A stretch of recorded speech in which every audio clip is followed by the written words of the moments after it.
Diogo Della Torres é coordenador de infraestrutura da Conexis Brasil Digital e é uma entidade que representa as principais empresas de telecomunicação e conectividade do país, como a Claro, Oi, TIM, Vivo. A Conexis atua como voz do setor que impulsiona a economia digital, a sustentabilidade e a conexão entre todos os brasileiros.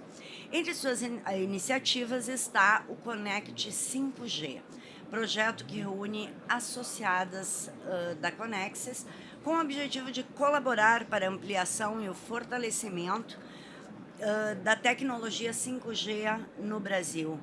Tudo bem, Diogo? Tudo bem, Lu, muito obrigado pelo convite. Bom dia.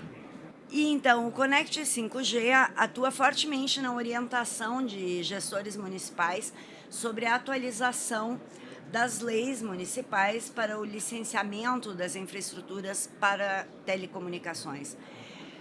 Diogo, quais são os principais entraves regulatórios que os municípios ainda enfrentam para adequar suas legislações à Lei Federal 13.116 de 2015, a chamada Lei Geral das Antenas? As operadoras, elas ficam muitas vezes entre a cruz e a espada. Por quê? Elas têm compromissos assumidos junto ao regulador federal, mas muitas vezes elas têm dificuldades em executar esses compromissos nos territórios dos municípios. E aí é importante a gente fazer uma distinção que a Lei Geral de Antenas trouxe das competências, separando as competências, isso está na nossa Constituição. Então, telecomunicações é um assunto de competência da União, na figura do regulador, a Agência Nacional de Telecomunicações, a Anatel. No entanto, o uso e ocupação de solo, ele é competência municipal. Então, a Lei Geral de Antenas trouxe essa definição, ou seja, demonstrar o que é competência do regulador federal licenciar, que é o equipamento de telecomunicações em si, as antenas, e o que é a competência do município, que são as torres de telefonia. E os principais desafios hoje, a Anatel criou aí um ambiente para o licenciamento dessas antenas, do equipamento de telecomunicações, muito prático, muito funcional, um procedimento totalmente digital em que as operadoras conseguem executar, licenciar essas infraestruturas num prazo adequado, né, de forma bastante objetiva e célere. Na parte municipal nós temos um universo enorme de municípios, são 5.570. Temos aí um pouco mais de 1.000 deles já com uma legislação específica, ou seja, com esse tema regulamentado. E é como um jogo, né? Dizer aqui um jogo de futebol, mas poderia ser um jogo de criança. Então, antes de você jogar esse jogo, você combina as regras, né? Então nós vamos brincar de pique-pega, o que pode, o que não pode, como é que vai ser, quanto tempo, e ali, quem vai começar primeiro, e a mesma história é essa regulamentação. Então o município precisa estabelecer essas regras, e no nosso mundo isso vem por meio de uma lei, e ali fica fácil para todos, porque a prefeitura tem a legislação publicada com o que se pode, o que não se pode fazer.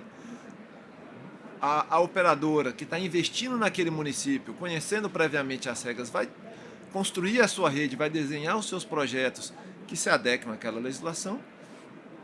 O técnico da prefeitura consegue analisar esses projetos de forma mais rápida, porque a operadora, já conhecendo essa legislação, ela já faz em acordo com ela, e quem ganha é a população dos municípios, que vai ter acesso à conectividade de forma antecipada, em detrimento daqueles municípios que não têm essa legislação, que não têm esse ambiente regulatório favorável, acabam de alguma forma recebendo o investimento mínimo da operadora, por essas obrigações do regulador federal, ou eventualmente postergado ali muito próximo do prazo final, né? Então esse que é o grande desafio hoje, é ampliar essas legislações em todos os municípios brasileiros. A Lei Geral das Antenas traz também algumas definições, como ETR, infraestrutura e suporte para as telecomunicações. Tu poderia nos explicar o que significa cada um desses termos e o impacto deles na ampliação de conectividade para os brasileiros? Claro, o que a lei chama, a lei federal, que é importante que todos os municípios tenham conhecimento da legislação federal, porque ela traz ali as diretrizes, as regras gerais, digamos assim. O que ele chama de ETR é o equipamento de telecomunicações em si, e aí podemos traduzir de uma forma mais fácil pela antena. Então, a antena é aquilo que efetivamente vai levar a conectividade para o cidadão. A infraestrutura de suporte para telecomunicações, traduzindo em algo mais fácil da gente entender, seria a torre.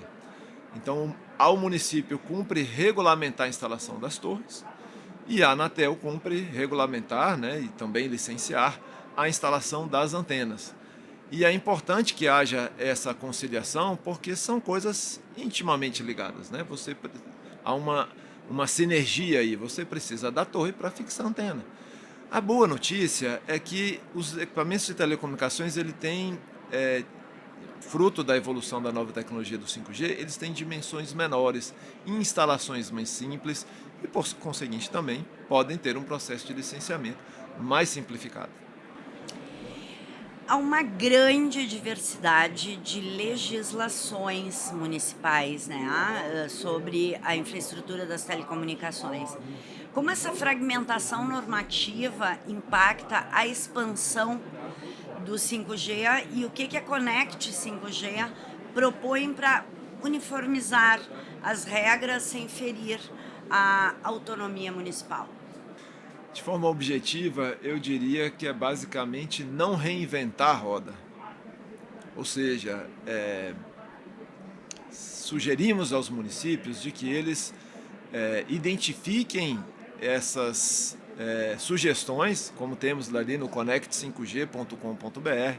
Ali tem uma proposta legislativa, né, uma sugestão de PL para aquele município, e que ele pegue essa sugestão, assim como está disponível na página da Anatel, assim como a CNM também tem isso. Então, sim, busque essas referências.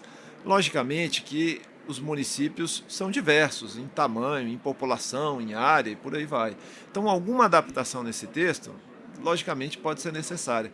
No entanto, é importante que não se busque modificar completamente essas sugestões que aí estão, pois elas visam trazer um ambiente normativo mais adequado para favorecer a instalação da nova tecnologia de forma mais célere e mais adequada.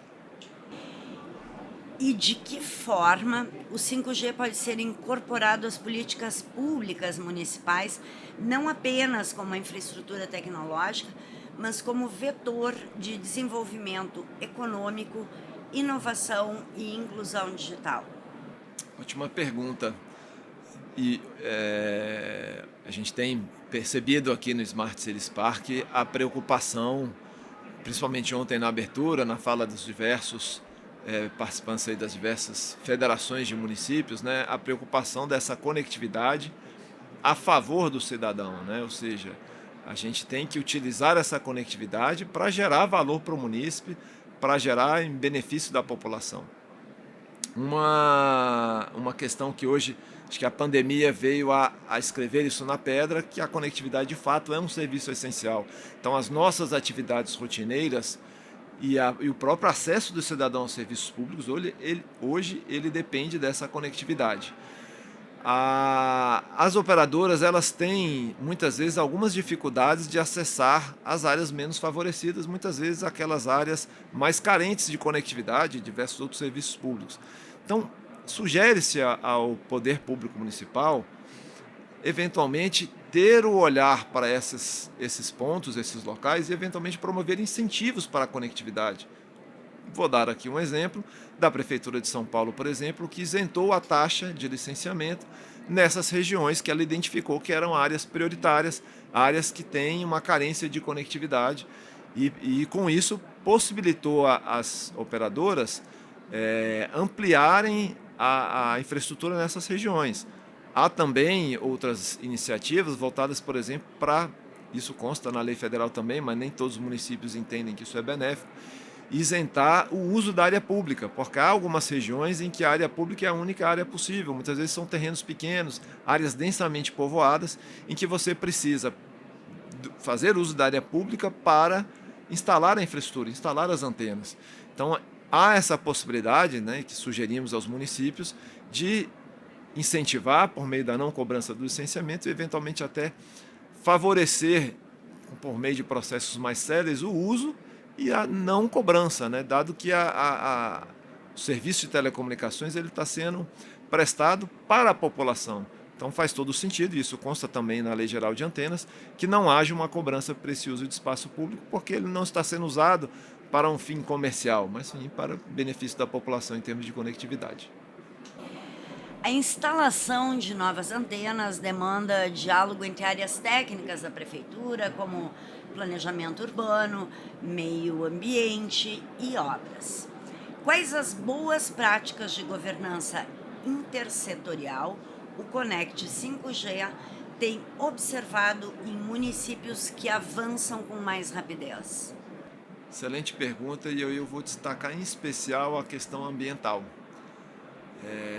O que ocorre? A gente tinha, e aí no passado, talvez aí 10 anos atrás, um senso comum, digamos assim, de que as antenas, né, que promovem a conectividade, todo esse benefício que a gente visualiza hoje, elas eram elementos que precisariam de uma análise de meio ambiente, que eram elementos poluidores. Mas não é o caso. O equipamento de telecomunicações ele não emite gases de efeito estufa, não gera resíduos sólidos. Então ele não é um equipamento na paisagem urbana potencialmente poluidor. Ou seja, o que eu quero dizer com isso? Que há necessidade, nesse processo mais ágil de licenciamento, de que essas infraestruturas, por exemplo, não precisem passar por uma análise de secretarias de meio ambiente. Ah, mas é sempre assim? Não. Há situações, e previstas na legislação federal, em que, por exemplo, você está instalando uma infraestrutura dentro de uma área protegida, uma área de proteção ambiental, uma unidade de conservação. Há situações em que, para você instalar um equipamento de telecomunicações, você precisa suprimir vegetação. Então, nessas situações específicas, logicamente, o meio ambiente tem que ser consultado. Nos demais, não nos parece, e isso está resguardado pela lei federal, fazer sentido esse tipo de análise dos técnicos ambientais.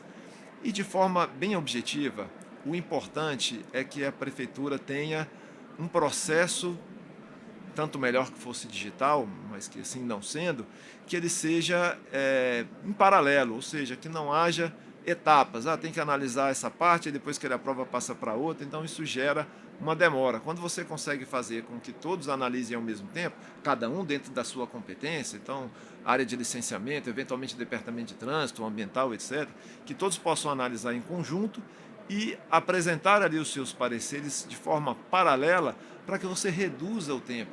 Há cidades em que as operadoras demoram às vezes 1 ano para conseguir licenciar. E assim como nós nas nossas residências, as prefeituras, né, as empresas também, elas têm planejamentos orçamentários. Então, se ela planeja uma instalação em determinado município e ela faz aquela solicitação e a solicitação ela vê que o ano está terminando e aquela solicitação não vai ser atendida, ela muitas vezes tem que tirar o investimento que seria feito naquele município e alocar em outro, porque ela precisa, né, as empresas têm metas, têm que executar aquele orçamento dentro daquele ano. Então, isso é muito importante, as prefeituras terem esse olhar de digitalizarem os seus processos e buscar procedimentos mais ágeis e menos burocráticos. Os municípios podem criar incentivos fiscais e urbanísticos para estimular a instalação de infraestrutura 5G? E quais os mecanismos legais o Connect 5G considera mais eficazes para equilibrar a atração de investimentos e ordenamento urbano? Perfeito. A grande questão é justamente a prefeitura, fazer esse mapeamento, né, junto ali talvez com a sua base, para verificar aqueles locais que há uma maior necessidade, e digo assim, não só do ponto de vista da população, porque a conectividade ela gera também novos negócios. Então a gente fala muito da população, né? Isso, como falei, a pandemia deixou bastante claro a nossa dependência da conectividade, mas os negócios, a agricultura, a indústria, o próprio comércio, eles têm dependido de conectividade. Então é importante que o município tenha esse trabalho de identificar esses pontos em que a conectividade é mais importante e buscar ações para incentivar as operadoras por meio de isenções, favorecimento, para que essa instalação chegue nesses locais de forma mais rápida.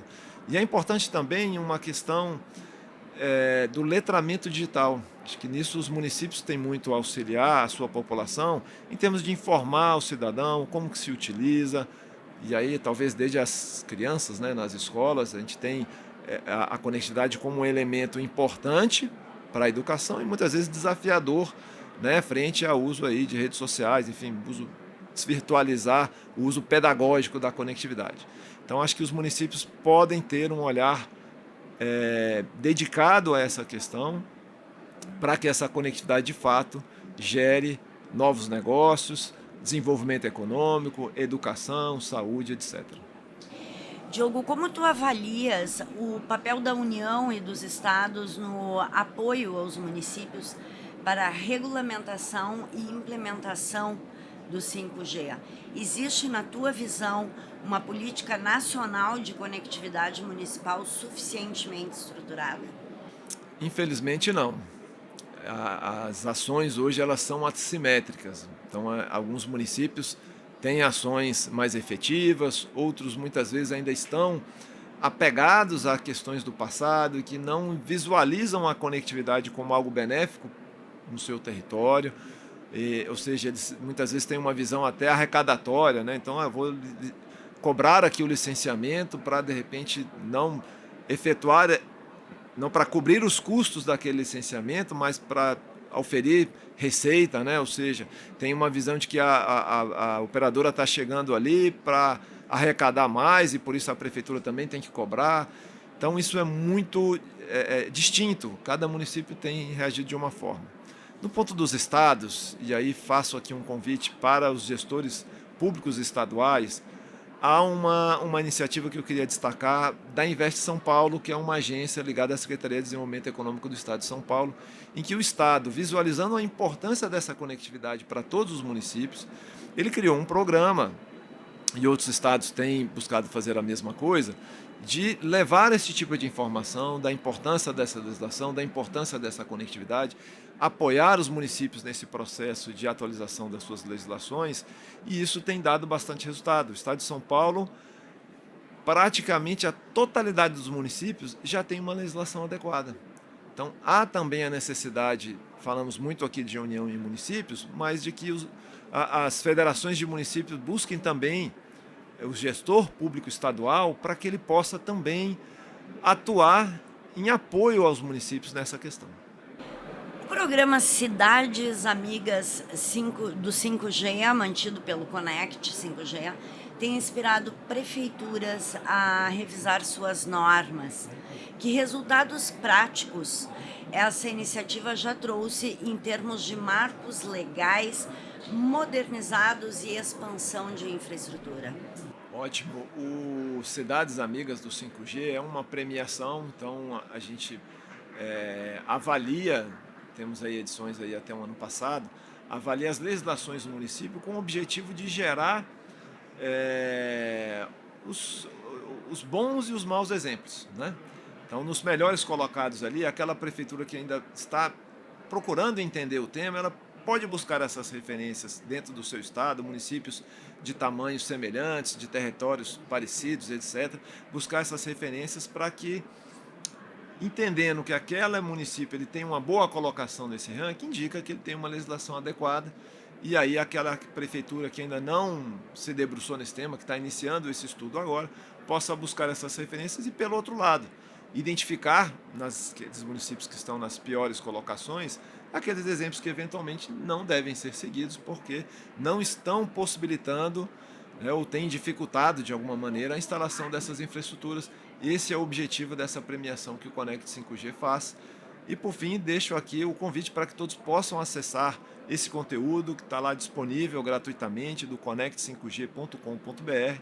Tem ali também os nossos contatos. O Connect 5G ele presta essa consultoria gratuita para que todo município, enfim, para toda a sociedade, todo cidadão que tenha alguma dúvida a respeito desse tema, possa buscar o esclarecimento, tirar as suas dúvidas, para que crie-se aí esse ambiente regulatório, legislativo adequado, que favoreça a conectividade em benefício da população. Diogo, agradecemos a tua participação e com certeza as tuas palavras foram muito esclarecedoras. Eu que agradeço, muito obrigado.